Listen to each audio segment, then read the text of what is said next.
Tonight, we're very fortunate to have Peggy Kern. Peggy is an associate professor at the Centre for Positive Psychology within the Graduate School of Education at the University of Melbourne. She began her career by doing a Bachelor of Arts in Psychology from Arizona State University, and then she gained a Master's and a PhD qualification in Psychology from the University of California, Riverside. She's also done a postdoc, I think, at the University of Pennsylvania. So Peggy's research focuses, this is broadly on who thrives in life and why. And tonight she'll be speaking on cultivating connection through chaos. So Peggy, I'll let you unmute, and if you'd like to share your screen and start your presentation. Thanks, Peggy. Great, thanks so much, Sarah. Really great to be joining everyone tonight. And to start with, I'd just like to begin by acknowledging the land on which I live and work, the Wurundjeri people who are the traditional custodians of this land, and I pay my respect to the elders, both past and present, and extend that respect to Aboriginals, Torres Strait Islander, and other Indigenous people who may be present today or be watching this recording in the future as well. So really happy to share a bit about ideas around thinking about the idea of connection. And I think as we've continued to navigate these times of being in many ways disconnected from other people, how do we actually navigate all of that and think about ways of moving through that in ways that are supportive of us and supportive of those that we are connected with as well. And so that's what I'll be speaking about tonight, and would love to hear your comments, reflections, and whatnot as we go through all of this.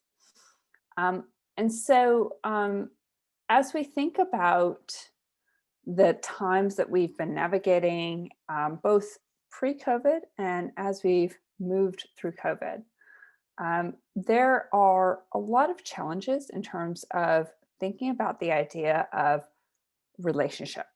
And so that at a very deep level, that is what I'm focusing on tonight, and bringing together elements of what we've learned through some of the research in some of the areas that I'm connected with, and some of my reflections in terms of what perhaps the Christian's perspective is, but acknowledging that I'm still learning all of this and would love to hear your own reflections and ideas on all of this as we go.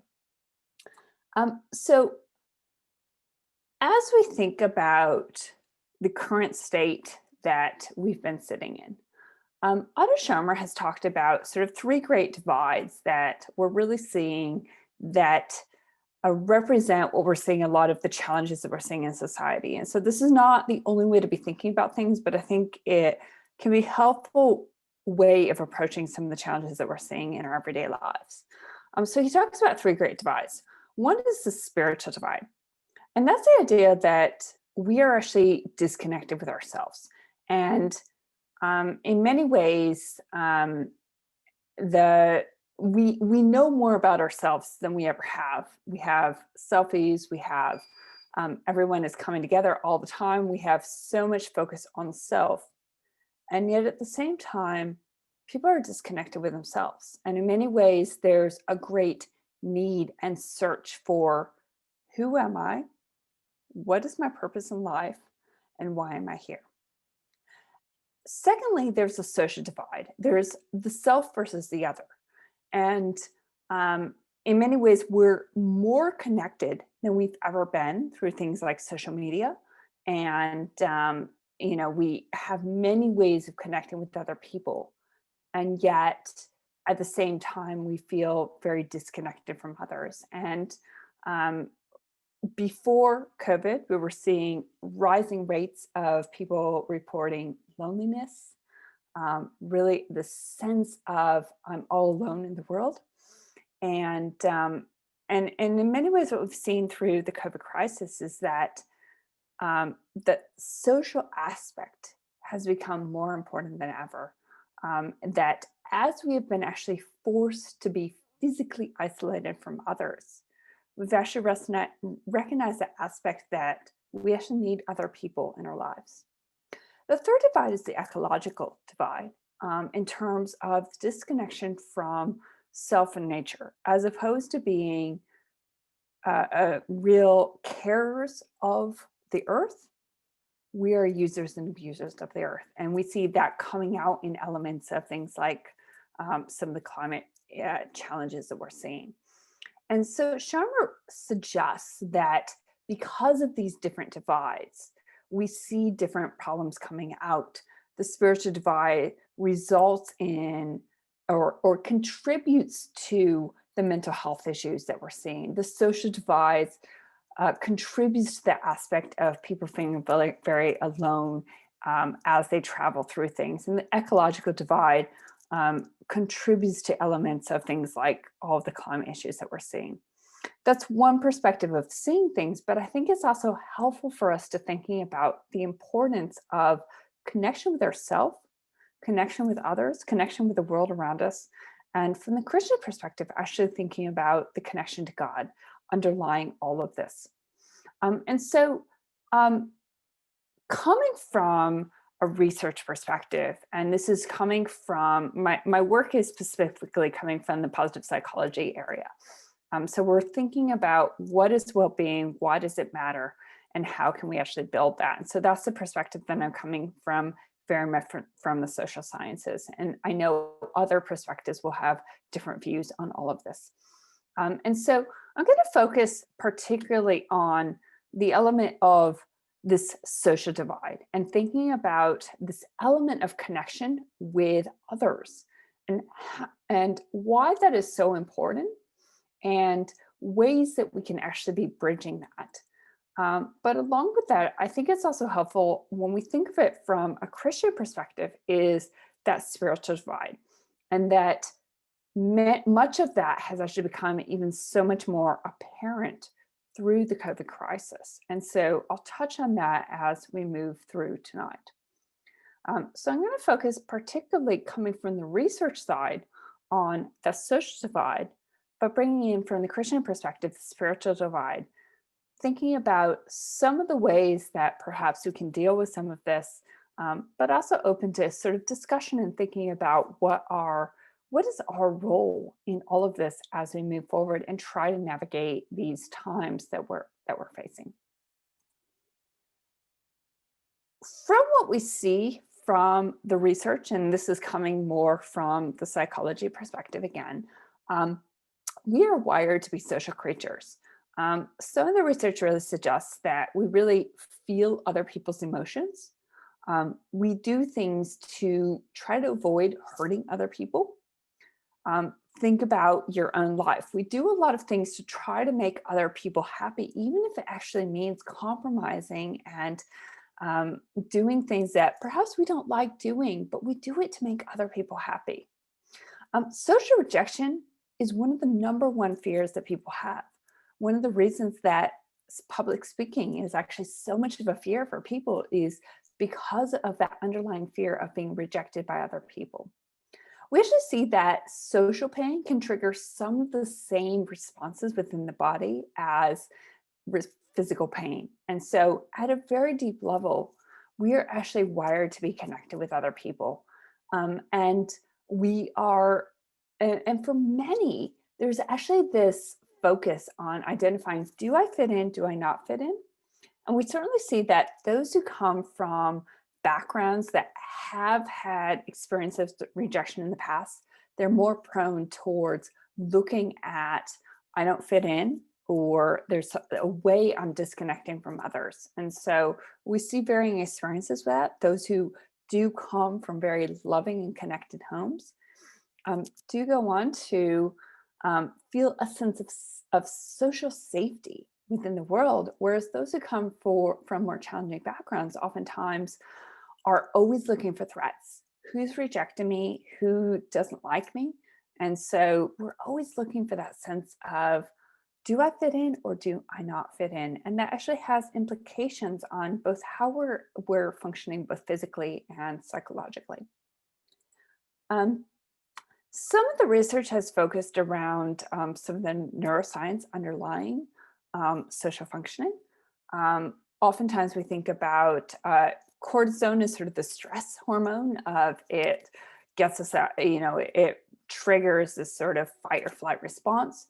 Oxytocin is considered sort of the love hormone. It's something that connects us with other people, actually reduces cortisol levels and helps us kind of calm our systems down and connect with other people.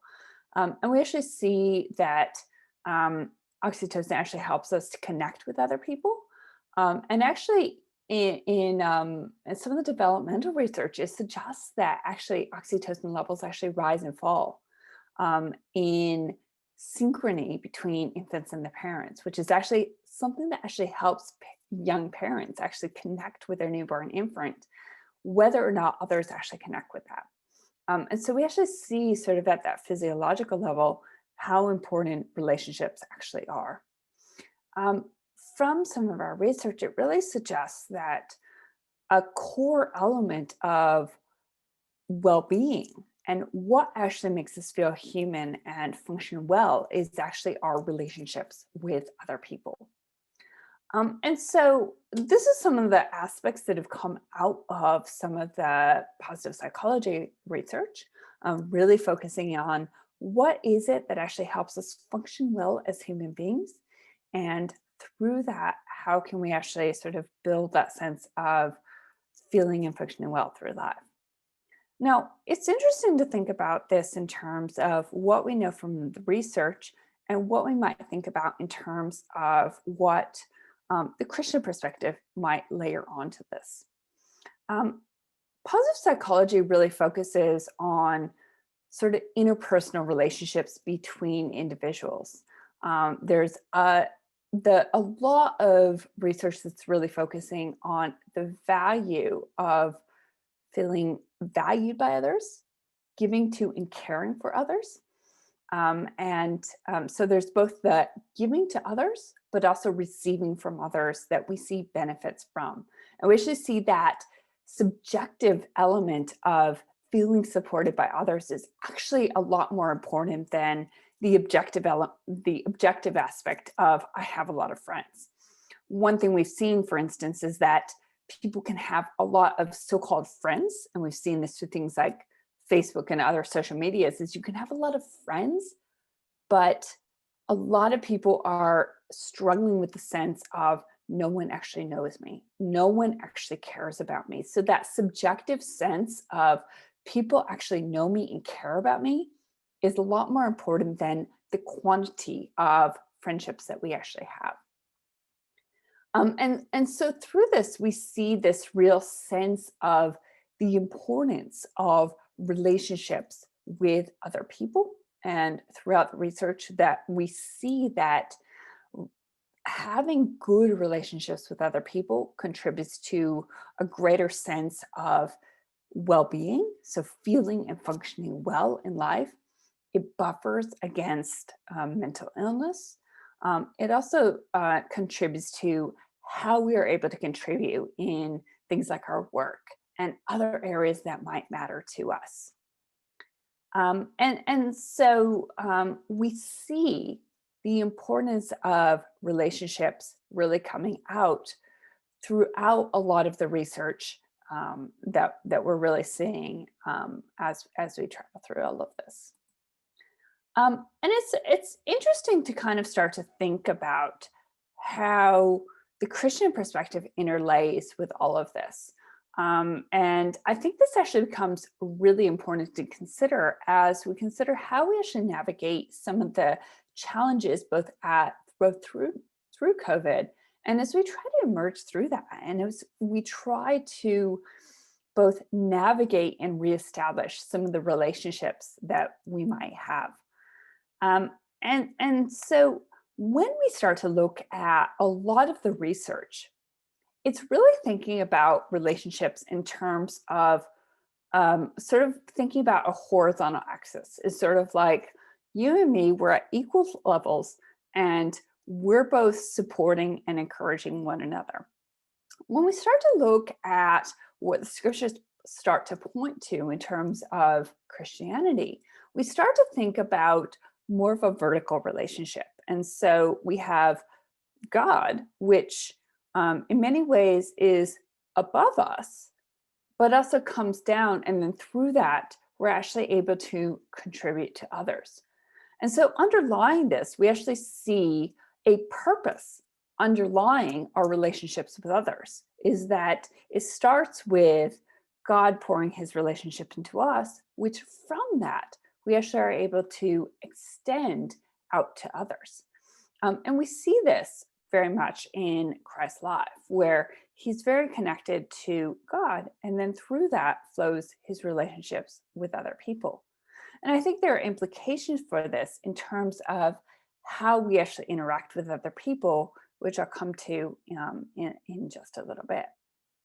And so we can start to think about sort of the horizontal elements of relationship as well as the vertical aspects of relationship in terms of how we relate to God, how we relate to other people, and the impact that that might actually have both on our own mental health and well-being and how we relate and interact with other people. Now, when we start to talk about relationships, we also need to recognize that not all relationships are the same. So coming from the well-being space, oftentimes we're thinking about the value of social relationships, but social relationships can also be quite negative. And so we actually see that relationships can be some of the greatest boosters of how we feel and how we function. And at the same time, things like conflict, negative relationships, things like jealousy, bullying, other relational aspects can be some of the biggest impacts upon our mental health.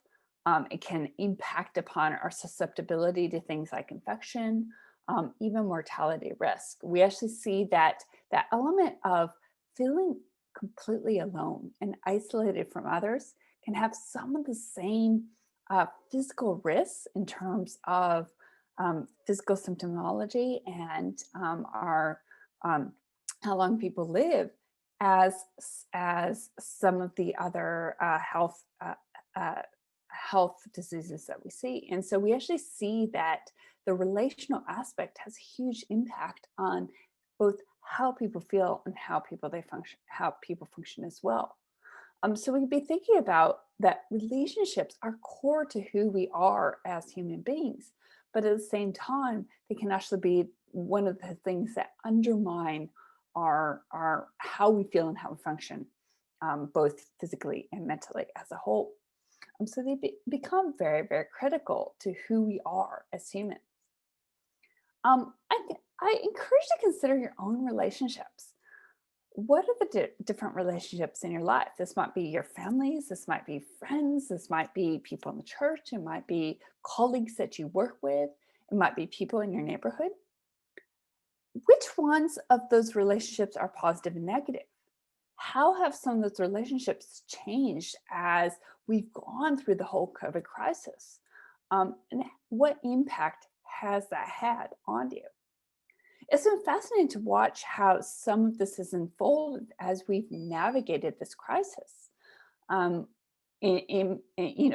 Thinking about some of the easing of restrictions, there was a bubble that was created so that those who are living alone can actually see another person.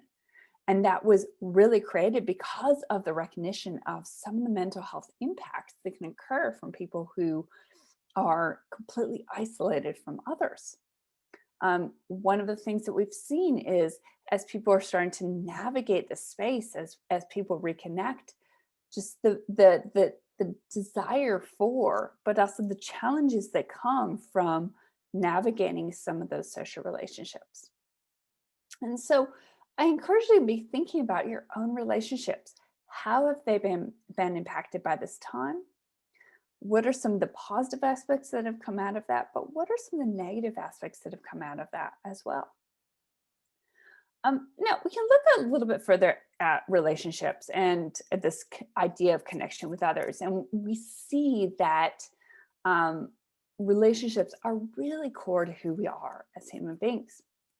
So, what are some of the impacts on our relationships, both positive and negative?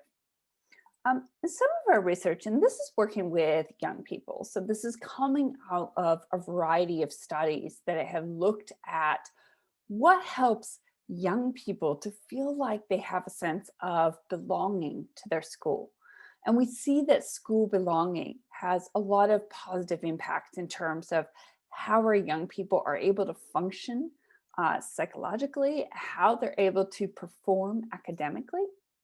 And we can see different elements that really relate to how well young people actually connect with their school. One of the key things that we see is their relationship with their teacher actually has a huge impact in terms of how well they actually feel like I actually belong and I feel like I'm a part of my school and I actually feel committed to it.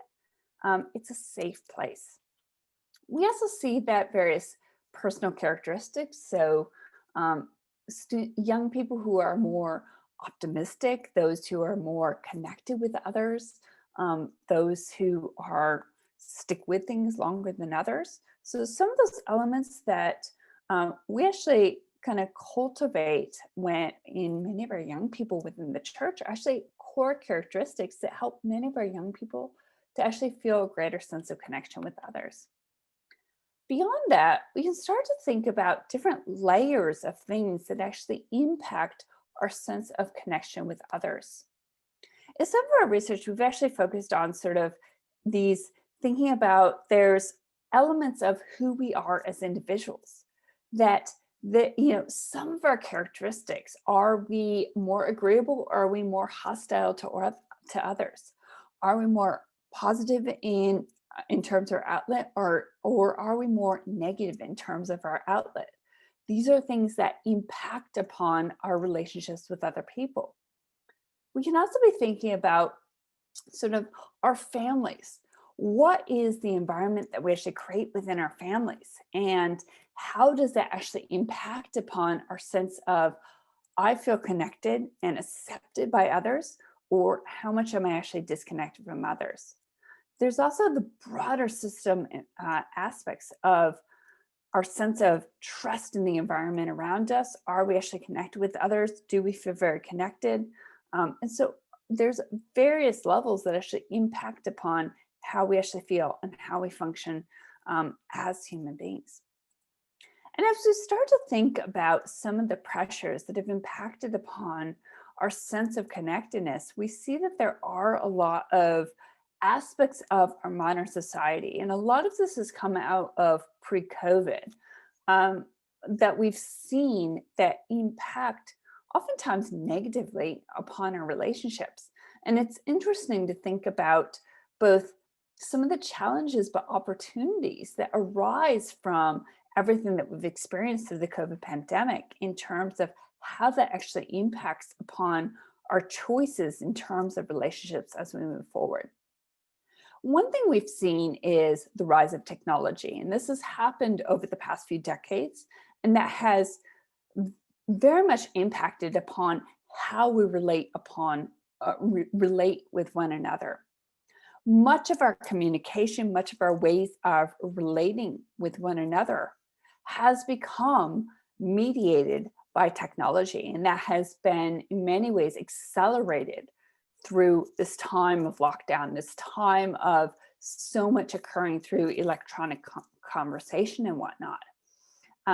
There's benefits of that in terms of we can connect instantly with people. We can multitask as we're doing things. But at the same time, that brings a lot of challenges as well. One thing we've actually seen coming out of times of lockdown, and we're seeing this in some of the countries around the world, is that there's actually something incredibly valuable about face-to-face connection. is that something about us as human beings, we actually need to have some of that face-to-face connection. But technology also allows us to create some of those connections, even if we can't meet with people face-to-face. So technology has become something that allows us to connect with others with we were never able to connect before, but at the same time changes the way that we communicate with other people. And so that has brought various changes to our social relationships. One thing that we've seen is the shift in terms of our social structures. In many communities, oftentimes, young people were raised by the community. You know, it's very much, you know, if parents can't be there, neighbors are there. Everyone's coming together. It's been said, you know, it takes a village to raise a young person, and yet, in many ways, many of the modern structures have actually deconstructed that element of community, an element of, you know, we're all in this together and raising our, you know, future generations. Parental roles have changed. We see a lot more mobility, maybe not so much in the current age. That's actually decreased a lot. But you see a lot of sort of instability in some of the social structures that we used to see in the past. Certainly through this year, we've certainly seen just sort of how much we've actually had to navigate the space in terms of keeping that physical distance, really embracing sort of technologically mediated communication. I like this image. This comes from the Muppets from many years ago, but I think for many of us, it's sort of like our lives are sort of Zoom images. And so it certainly has limited our opportunities for some of those everyday conversations, and that changes our relationships. And so even those who live with others can actually feel deeply alone or experience stress and frustration with their families. And so we're trying to navigate the space with these many challenges that are occurring. And on one hand, we can say, you know, this is a time-limited element in terms of as we navigate the COVID crisis. But we can also think about the element of, you know, we don't actually know how we emerge from this space. And there most likely will be pandemic and challenges in the future. And so we actually need to be thinking about how we can use the technology well, while maintaining that importance of connecting with other people. So through all of this, we see the importance of connecting with other people, but we also see a lot of challenges with these. One thing that we've seen coming out of this crisis is sort of this, I need other people, but at the same time, it becomes overwhelming. For those who have been in lockdown for a long period, it can start to build this sense like, I know I should be reaching out to people, but I haven't been reaching out to people. I'm a bad friend, but I also don't have the energy to actually care for others. And so we can get the sense of sort of like, yeah, I care about others, but how do I actually navigate all of the challenges that we're going through? And I think this is where it actually becomes helpful to be thinking about how what we know from some of the research actually starts to interlay with what we see from sort of the Christian perspective. The POSSEC research is really focused on self-initiated action. So it's the agentic self making things happen. And through our research, we've identified different strategies that can be helpful in terms of building good relationships with others. But it also takes energy and motivation, which can be undermined through this period. And so it actually brings this challenge of one thing that we've seen through this is how important connection to others actually is.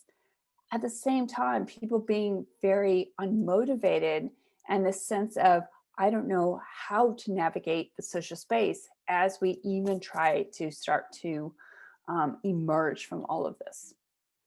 And so we can start to think about, as we think about the importance of relationship, but then how do we actually try to cultivate connections within this? I'll point to some ideas on this, but I'd also encourage you to consider your own ideas on things. And so what I'd like to encourage you to do, so I'll add in a bit of audience participation here, is I encourage you to think about this element of connecting with others, this element of relationship. And I'll speak to some ideas that we know coming from some of our research. But what are some ideas that we can cultivate connection with others? And so what I've done through this is I've created a board here, which I encourage you to, as I talk through this next part, go ahead and share your ideas about. So this is a Padlet board. So what you can do is just click on the board and add a comment. And so I'll go through the rest of this, but go ahead and add your own ideas in terms of how we can be creating connection with God, with yourselves, and others. So add your ideas to the wall. And then I'll go ahead and share some of the things that we know about the research, but would love to consider and discuss all of this a bit more.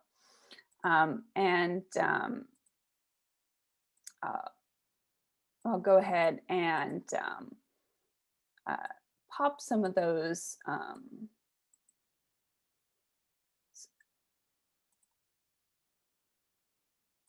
sorry, just had an issue with the screen share there. So you should have the site there, and just seeing if I can pop that into the chat as well, just because I know that can be a bit easier on things, so you can copy and click on things.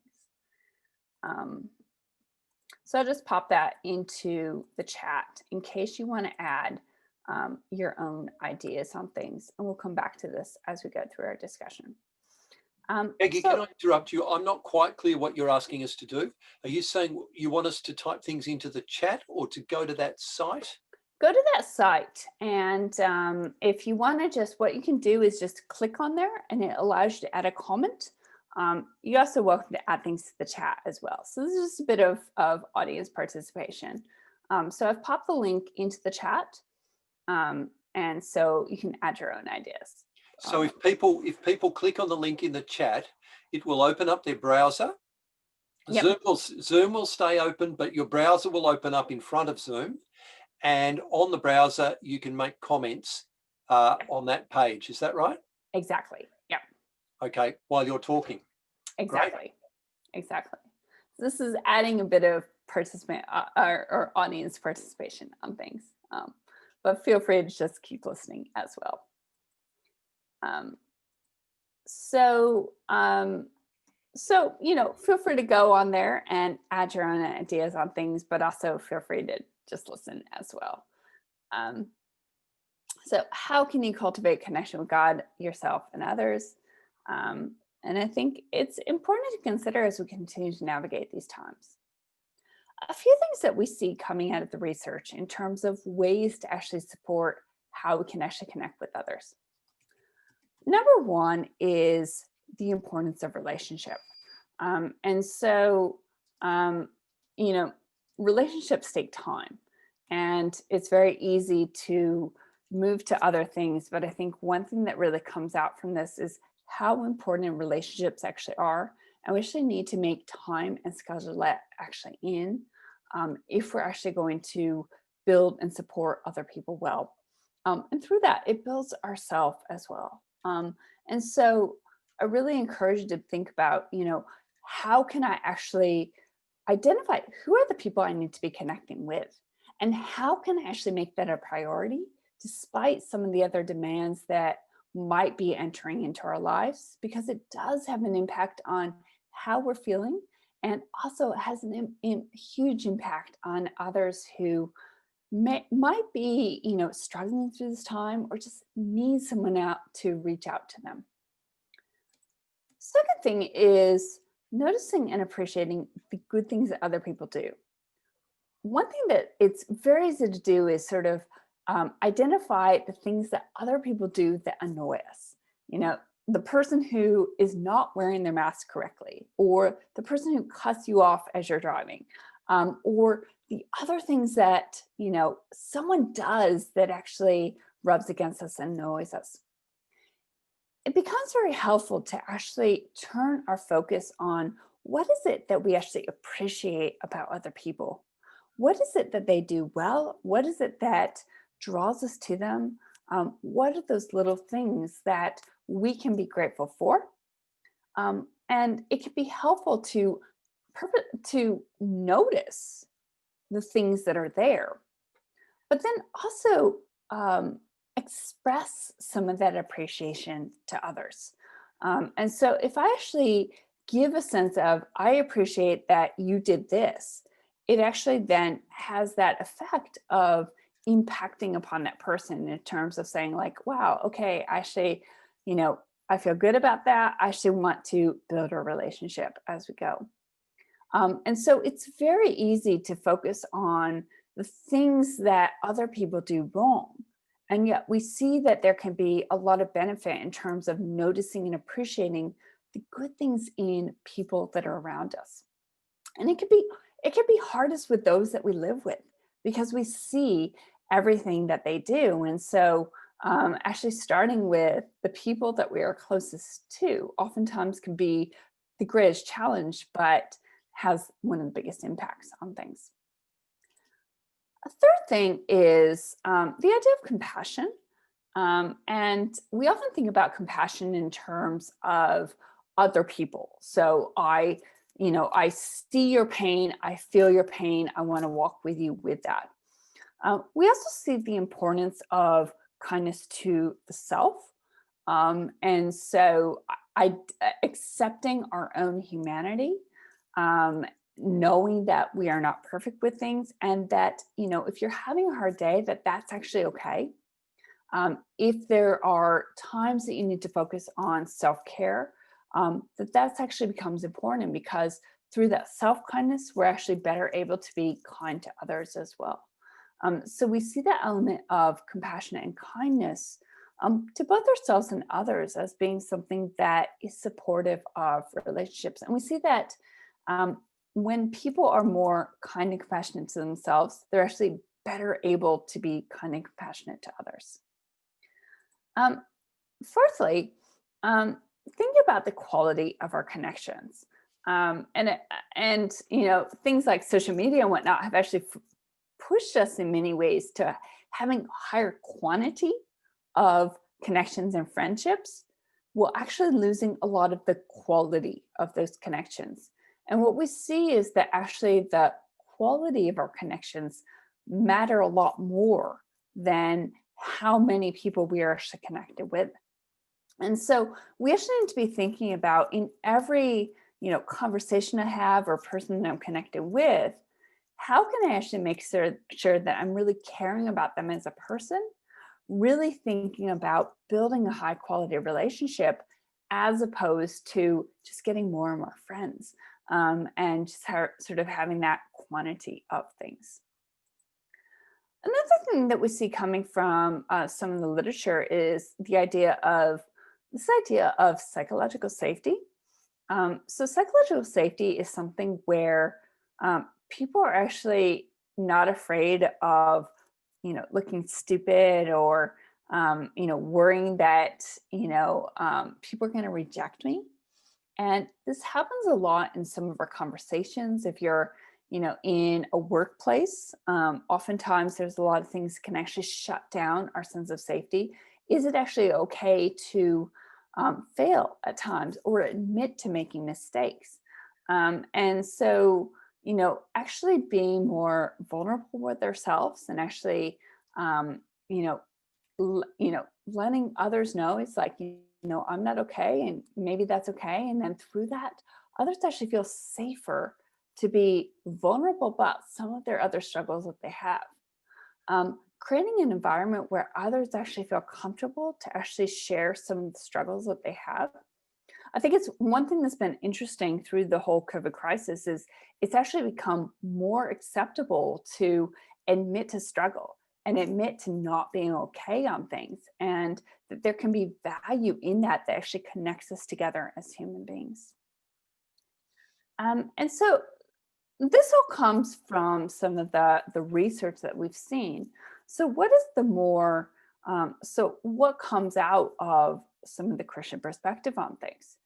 I think the key thing that comes out from this is what we see in the literature is that these relational elements are really important, and they flow from my own energy and focus on things. So it's very agentic in focus.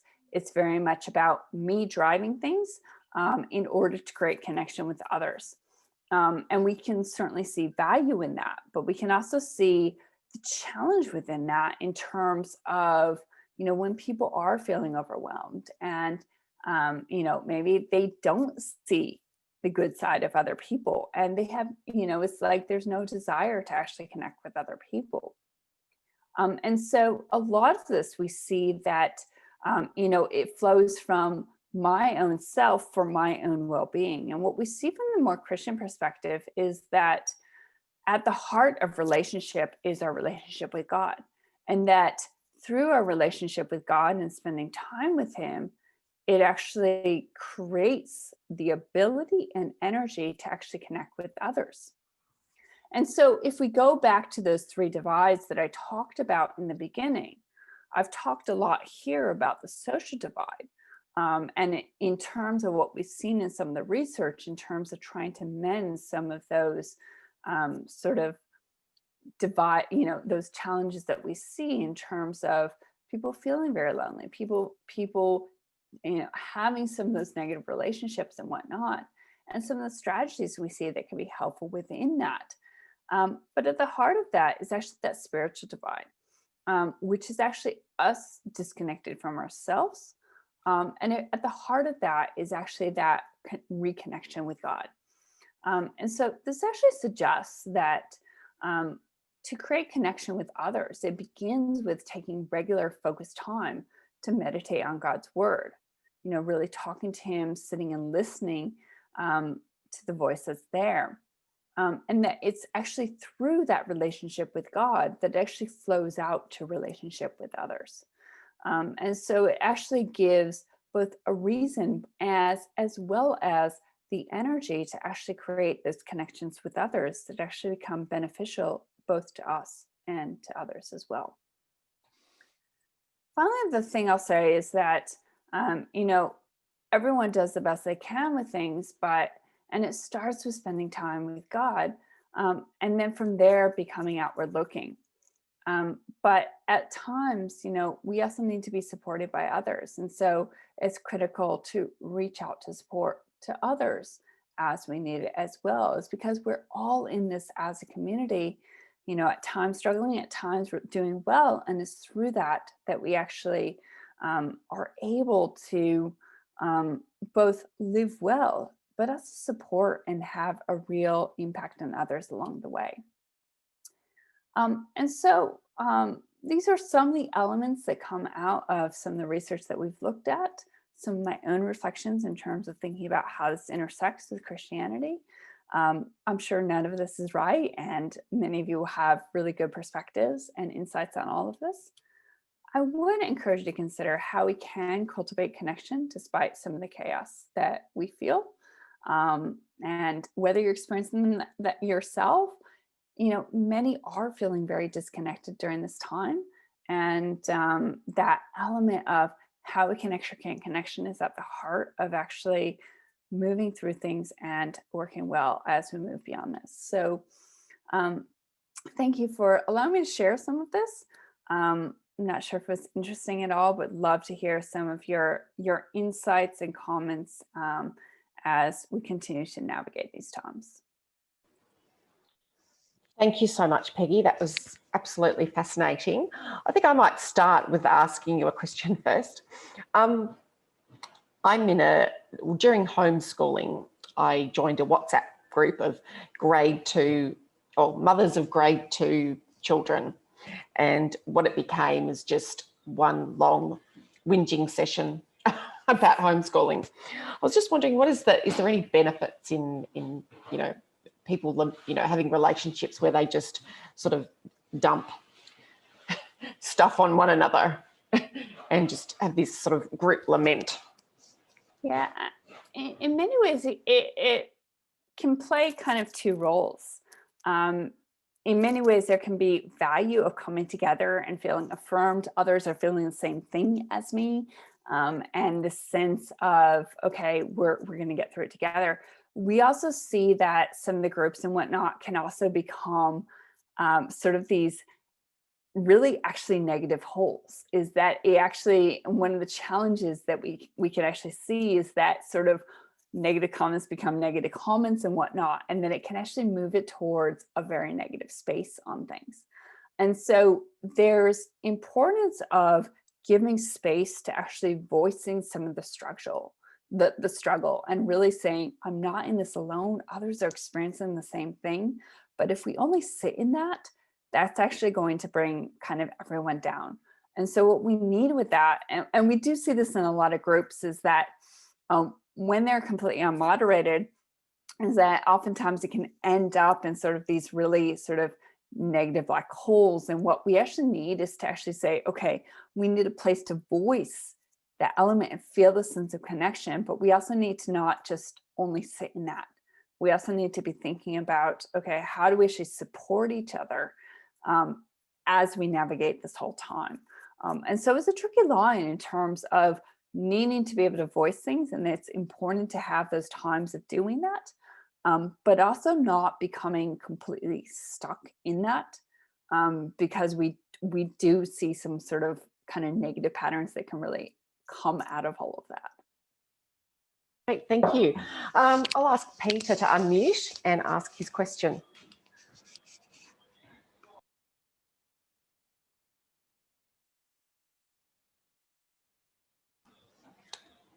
Peter? Oh, hi. Is that Peter Trusham? Yeah. Can you hear me? Yes. Yes, we can. Yeah, my question was, you said that we need to have face-to-face connections, or see each other face-to-face in person. But I was wondering if you could explain how, like, is there any evidence or any research you have to show that this physical connection is so important? And also the other point I thought about was the ascetics, or the desert fathers, the monks, and those, they usually disconnected a bit, but also they also connected a lot as well. So there was some kind of disconnection and connection that in their life. But I'd be interested really in what you have to support that thing about face-to-face connections, and how important it is in relationships. It's a really good question. A lot of this is coming much more from just what people are reporting as they're going through this whole element of being very physically isolated from others. And so there's a lot of individual experiences through all of this. I think for some people, it actually becomes important to have some of that. We do see elements of face-to-face connection in terms of things like touch and whatnot that are helpful in terms of both from a physical and mental perspective, but it depends on the individual, and that others are actually able to establish some of the same sort of neurological pathways that develop that deep sense of connection, whether it's through sort of a deep connection with God, speaking to sort of some of the monks or whatever, or connection with nature as well, connection with pets. We see that coming out as well. And so there's, it depends a lot in terms of individual kind of experience with things. But I think the one thing that we are seeing, and obviously we don't have all the research on this because a lot of this is coming out as we navigate through these times in many ways a natural experiment that we haven't had for a very long time. But just at least the desire that people have to connect with others. But I think the studies on this, I think, are still going to be ongoing for over the next few years as we continue to navigate these times. So I think it's a great question. A lot of it is sort of some of the anecdotal stories and some of the early research that we're seeing from things, but there's, you know, they aren't, nothing is large effects, and there's a lot of individual variation through all of this. In terms of thinking about what we can do remotely and what we can't do remotely, I think it opens up some really interesting questions as we move forward into the future, that I think there's a lot to learn as we continue forward. If I can ask something, like recently there came out the video on Netflix about the social dilemma and how people are, well, a lot of people are becoming nocturnal and disconnecting and just becoming connected virtually, and some of the negative effects of that. Yeah, so I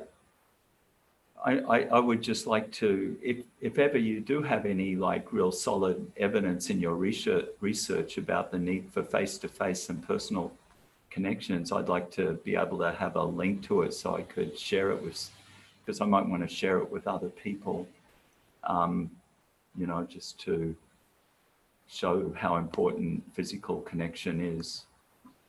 Yeah, and you know, the reality is that's the research that we're working on now, you know, and trying to identify, you know, to what extent do we actually need, what actually works virtually and what actually doesn't work virtually.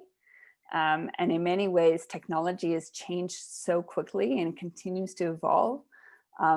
Many of the things that are coming out through things like artificial intelligence and whatnot, it actually can create some of the same pathways and feelings and whatnot that we see through face-to-face human connections.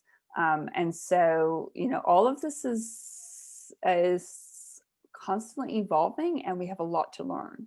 So it's exciting and challenging at the same time. As this all comes out, I'd love to share more on things. Great, thank you. Philippa, would you like to unmute? Yeah, thank you, Peggy. I just wondered whether you could comment on the place of Zoom and maybe Teams and how well it's worked for actual face-to-face connection. I work in a school, and my experience is some students just found the whole experience alienating and dropped out. But also some adults, friends, relatives just don't want to do a Zoom. They don't connect with it. So I'm wondering, and yet there is face-to-face, but it's not the same. So I'm just wondering if you could comment on. Yeah, and we've really seen a lot of different experiences in terms of the connecting through Zoom or other platforms. We've seen some young people who have done it very well, and adults who have done it very well, and others who it has not worked at all.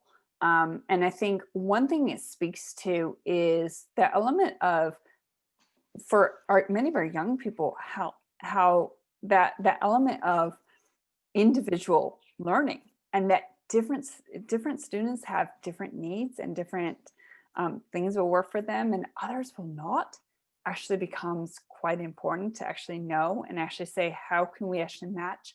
I mean, when we think about online learning, some of our young people who were disconnected from learning actually worked really well with online learning, especially some of those who had more social issues or whatnot. Others, there was no learning that actually happened. And so it actually says, how can we actually match what we're doing much more to the needs and sort of styles of some of our young people? Underlying all of this as well is sort of some of the motivations that come into this. You know, we've actually learned that we can actually do a lot through online approaches, but there are also things that don't work online. And I think we're still pulling together what those actually lessons are in terms of what works and what doesn't work, and for whom and under what conditions and whatnot. And so, you know, am I actually motivated to engage in sort of online? You know, some people have actually said, you know, I'm not even willing to engage in it, even if it actually perhaps could be beneficial if they'd actually give it a go. And so then we can say, well, actually, how can we motivate people to actually be trying things and then adjusting if it doesn't actually work? And so I think the two things that it points to is, number one, is that people have, you know, for some people have very different, you know, experiences. That for some people, online aspects work well, for others it really doesn't. So we actually need to be thinking about, you know, how can we actually be structuring both online and offline in ways that actually better meet the needs that people have, as opposed to sort of a one size fit all aspect, you know, element to things. And the need to actually, you know, the research is actually needed to actually identify under what conditions things are actually going to fit better with different people, so that we can actually better serve the needs that people actually have. Great. James Anderson. Yeah, you're talking about healthy relationships, and vertically and horizontally. I was wondering, since we live in a broken world, where does the recognition of that brokenness come, and how is it helpfully done? Classically, you know, we do it in repentance, confession, and well, absolution, or just the granting of forgiveness. That's troublesome at the best of times horizontally. And do you have any sort of data as to how, whether that's being done better electronically, so that you have a sort of a personal distance, or could you make any sorts of comments? It's a fantastic question. And I think a challenge is that one thing that we've seen through all this is how much people actually have a need for social connection, whether it's with God or, you know, that spiritual divide in terms of that connection with God or that connection with other people, and how much that we actually don't know the right ways to be doing things. And so I'd actually say that all of the data that we actually have really points to all, you know, it in many ways reconfirms what we know from the scriptures in terms of sort of the brokenness of humankind, and how broken many relationships are. And so it's sort of like this, these are incredibly important, but also sort of many of the challenges that are actually there. And I think all of this has been illuminated even more as we've tried to navigate, you know, technology, you know, it's accelerated all of the challenges that are actually there. And so I think what all of this points to is sort of that we're sort of at a turning point of like, okay, we can see at a very large scale all the issues that are there. And so how do we actually fix them? And I think that's where the research actually doesn't point to, in terms of that's where we need to actually go in the future in terms of, and I think we can get some hints from that coming out of the scripture if we can, you know, turn some of the science towards incorporating that more. But I think from what we've seen in the studies, we actually don't have the really good answers towards that. Thanks. Great, thank you. Could I ask Jeff if he'd like to unmute and ask his question? You're being bombarded, one after the other. Hope that's okay. Sorry, I can see Jeff, B-O-E-R, down the bottom of the screen, but I don't think it's Jeff on the screen. No, it's his, it's Jennifer. Yeah, I had a couple of comments. The most recent one in relation to the children at the school, some flourishing and some not, under the virtual school system, made me reflect on a friend who's a speech pathologist working in telehealth with autistic children during the lockdown. And she said they really enjoyed it. And my immediate hypothesis was that normally autistic kids are sensorily overloaded. Yeah. But the thing about Zoom is it cuts out a lot of that part of that sensory interaction. And so they'd benefit from it, which is why they love screens. But those of us who like a full sensory experience don't. So, and my earlier question was, would you like to comment on how different personality types cope under this regime? Yeah, so really good comments on both sides. And I think that's one that we're actually seeing through things is that, you know, for some young people, that the whole online learning in Zoom and whatnot has actually been one of the best things for them. We've seen this in terms of, you know, some of our autistic children, in terms of those that are actually often sensory overloaded, and it actually can reduce down that sensory overload. And I think so often we kind of think of sort of a one size approach to education, which actually excludes so many young people. And we've also seen it with those who have, you know, some of those real challenges with social connection with others, that they actually feel a lot more comfortable doing things through the online space. And so we have seen that the online learning environment has actually really worked for some of our young people, whereas for others, it hasn't worked at all. And I think that actually gives some really important insights. I think so often in education, we go on in terms of saying, you know, this is the way it's supposed to be. But this actually gives us an opportunity to rethink how we do things in education, to say, how can we really listen to our young people and match their learning experience to the needs that they actually have? And I think this has actually given us an opportunity to rethink our typical ways of doing things, to say, how can we actually match things well? In terms of some of the personality aspects that we've seen on things, we have certainly seen in the early days that, you know, the typical one is sort of introversion versus extroversion. And some of the research would suggest that, as you might expect, is that it's been harder for some of the extroverts as opposed to the introverts. So sort of the, you know, I'm in my spaces versus I'm not in my space. Although we have seen with a lot of sort of more introverted people that the extended lockdown has become actually more of a strain over time. And so it'll be interesting to see some of those personality effects on things. In terms of some of the other personality characteristics, that's where there's multiple studies that are looking at that now, but we don't have enough sort of data on that now to kind of say, what are some of the different effects that has actually had on things? I'd invite Graham to unmute. That's me. Thanks. Thanks, Peggy, very much indeed. My question was prompted by Peter's question at the beginning. And it's a very obvious, you know, first year student question, really. To what extent is it possible to do properly controlled psychological experiments to test any of these claims, or is it really just dependent upon, you know, accumulated anecdotal data?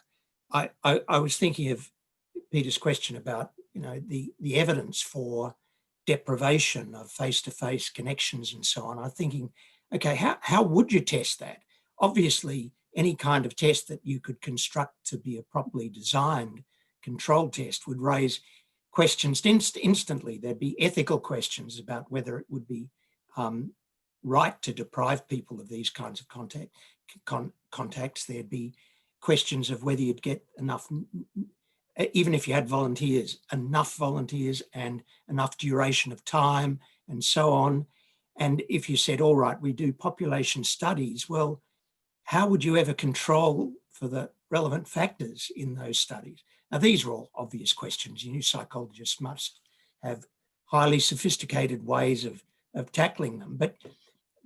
But can you assure those of us who are ignorant and skeptical enough to think, we've heard from you wonderful stuff, which seems very right, but without wanting to sound too offensive, is it not stuff that good, sensitive, reflective, common sense would be able to gather and say, is there a real scientific contribution that psychology can make here? There's the offensive question you can now answer, and I'll mute myself so you can answer it properly.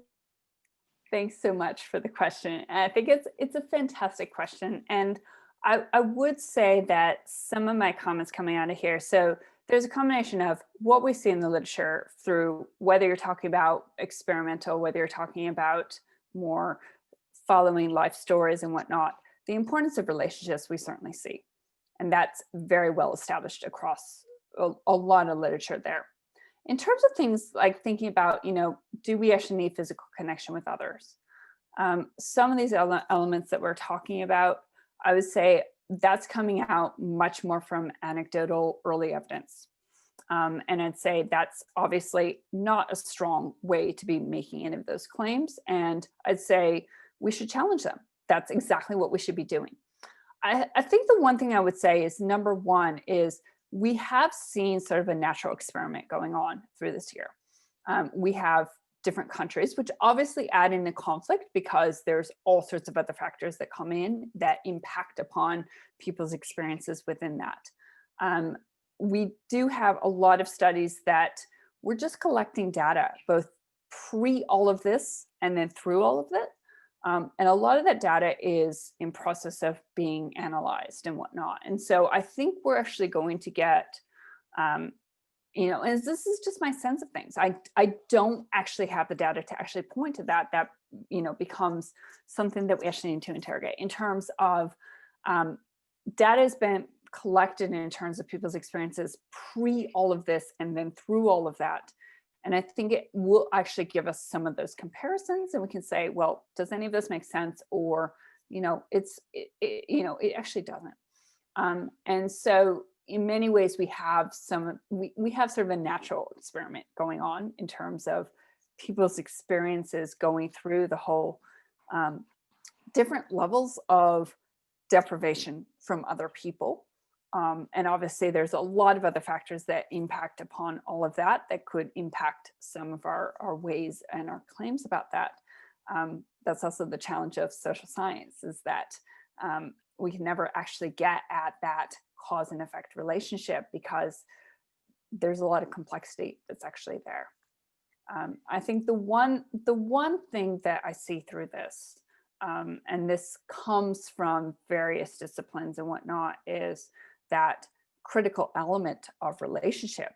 But what that actually looks like and the elements that need to contribute to that, I think this whole aspect and experiences and data that's being collected in a lot of different ways open up a lot of questions for us to interrogate.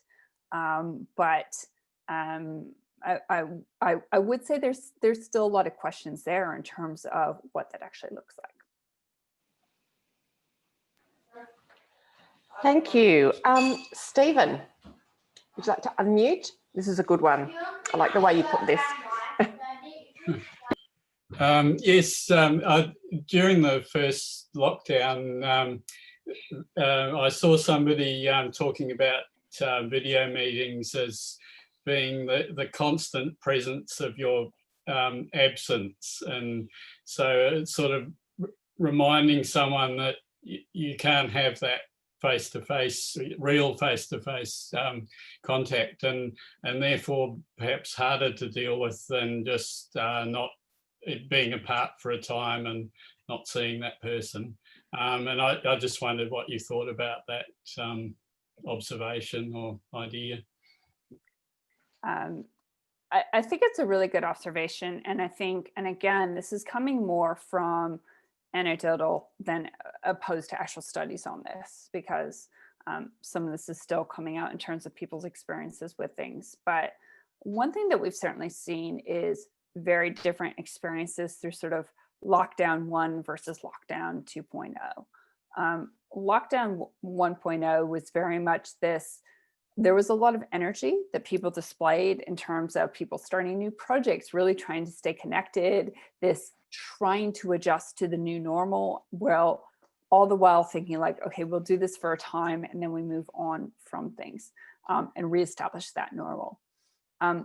We've seen people responding in a very different way to lockdown 2.0 in terms of, number one, a greater embracing of some of the online technologies of, we're not happy with this necessarily, but this actually becomes a way that we actually have to function in life, putting more boundaries around how we actually use technology, and this changing and even sort of how we relate with one another. And so we have seen some shifts in terms of how people are both connected with one another, but how they're using their time and energy and the technology as a whole, with this turn towards not necessarily liking things, but accepting the technology much more. And a lot of that comes with more of that sort of acceptance of whether we like it or not, this is sort of how we have to actually function with things.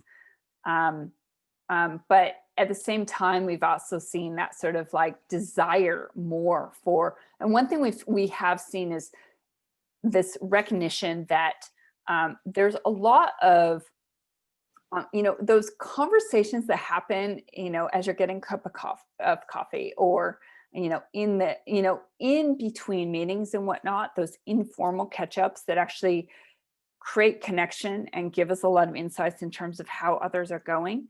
And this recognition that, that doesn't happen anymore. We have our Zoom meetings, we go in and out of meetings, and unless you actually schedule time for things, those informal connections actually don't happen. And so, in many ways, it's actually easier to detach from that and just wait for things so that I can actually have those connections in person again, as opposed to making the extra effort to actually create connection. And so I think we have seen those different experiences in terms of, as people navigate things, as we're trying to say, okay, whether we like it or not, we actually have to use technology, but also understanding that there are elements of connection that actually matter, those informal conversations that we actually have to identify. We actually have to realize how we can actually use technology to allow those to happen, even as we try to navigate those times. But I think there can be also that exhaustion and that just sense of just sort of like, I'll just let it go until I actually can come back to meeting face to face whenever that happens. Thanks. I'm sorry, Emily, I think I missed your question, but if you'd like to unmute and ask us, and I think this will probably be our last question. Look, I'm happy to forego it if other people have pressing questions to ask. I was just, and feel free to interrupt, I was just wondering about how you, in a world that's sort of so isolated at the moment, how you navigate the balance between needing to be nurtured yourself versus being strong enough and capable enough to constantly reach out to others, because everyone is struggling and very few would have the capacity to have cups, I suppose, filled enough to be able to constantly reach out to others when so many are doing it tough right now, and how we as Christians navigate that balance without, serving others, but without running ourselves into the ground.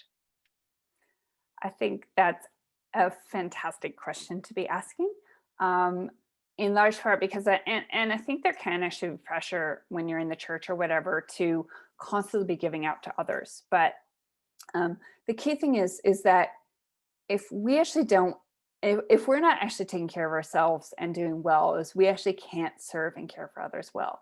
And I think it goes back to that sense of like, that reconnection to God and reconnection to ourselves, that from that, everything flows out, as opposed to everything flowing out from, you know, people are struggling, we need to give, this constant need of kind of being self-driven. So at the core of that, actually self-care becomes actually quite critical. That there are times that we're going to have energy to reach out to others. There are other times that we're actually not, and that's actually okay. So I think that's the first thing is that reality is that we only have so much energy, and that we actually need to be well if we're actually going to reach out to others and care for them. I think a second thing is that the reality is that, you know, a lot of people are struggling. Certainly we want to make sure that those who are really struggling can, you know, find support. And there are a lot of, you know, help networks that are available that we can point people towards. So we certainly, if we identify that someone is actually struggling, we really want to point them to a form of support. Things like Beyond Blue and some of the other helplines and whatnot are fantastic forms of support on things. I think the other thing is, I think it's very easy to have a sense of things I should be doing. I should reach out to these people. I should be doing that or whatever.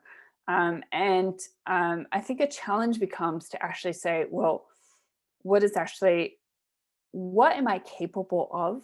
And what are the right steps from there? That we can't be everything to everyone else. At times we have time for relationships, and at times we actually don't, and that's actually okay.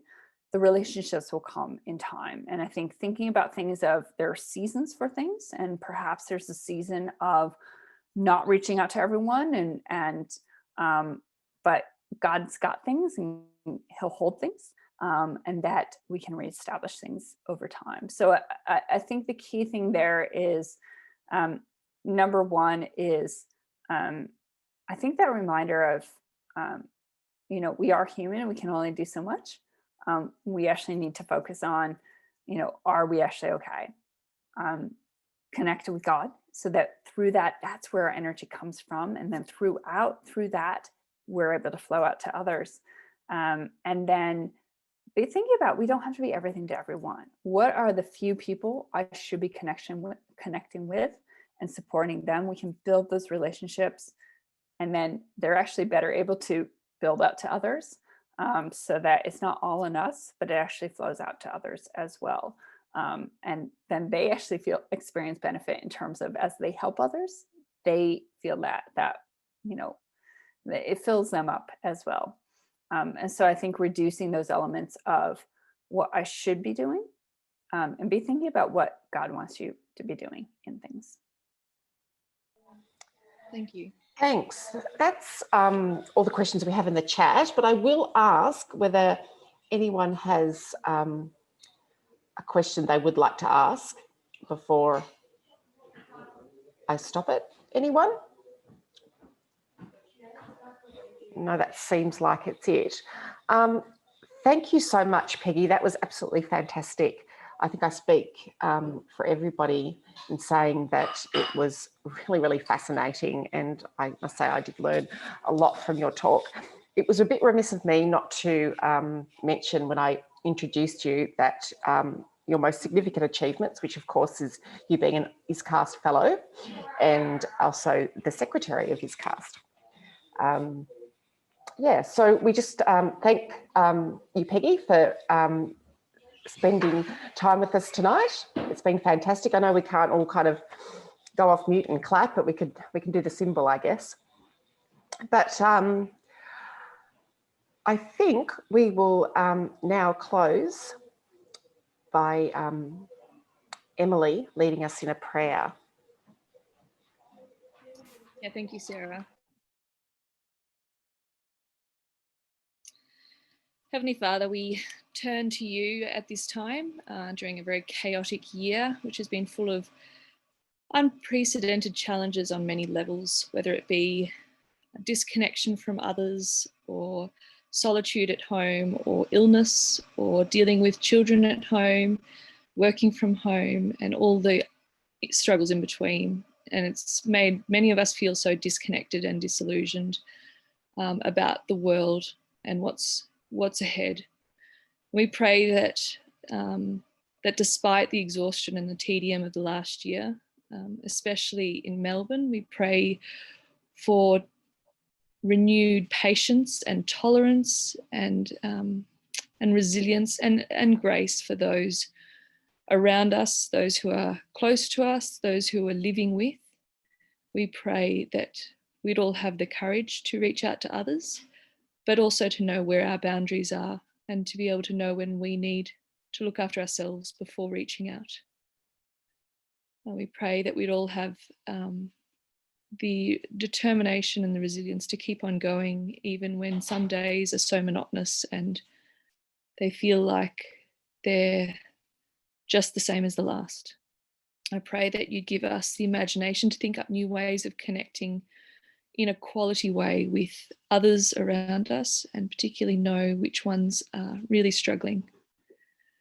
I pray that you give us compassion for others who are suffering, knowing that we also need compassion ourselves, but being able to reach out to those people.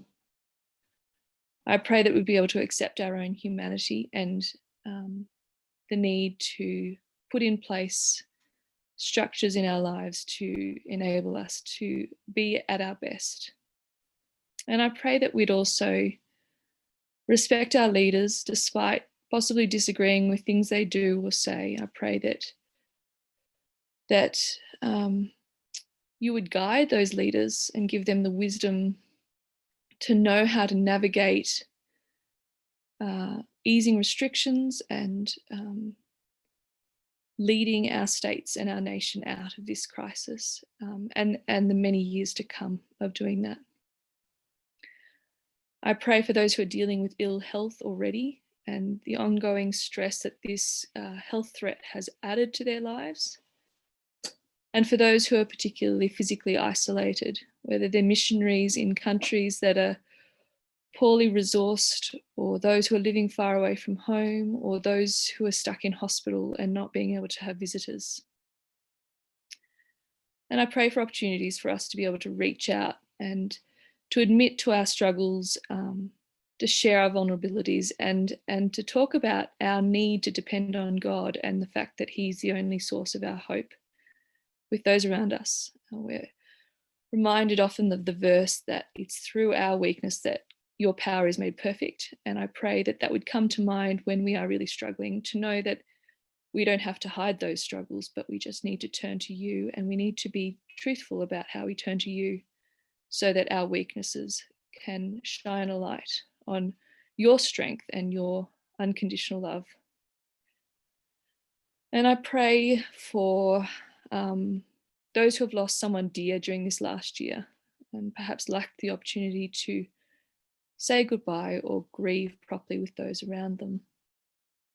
And lastly, I pray for each of us here that we would persist in making time to spend with you every day, to meditate on your word and to talk to you, and to really use that time as our self-care and rely on that to fill us so that we are in turn able to reach out and show your love to others.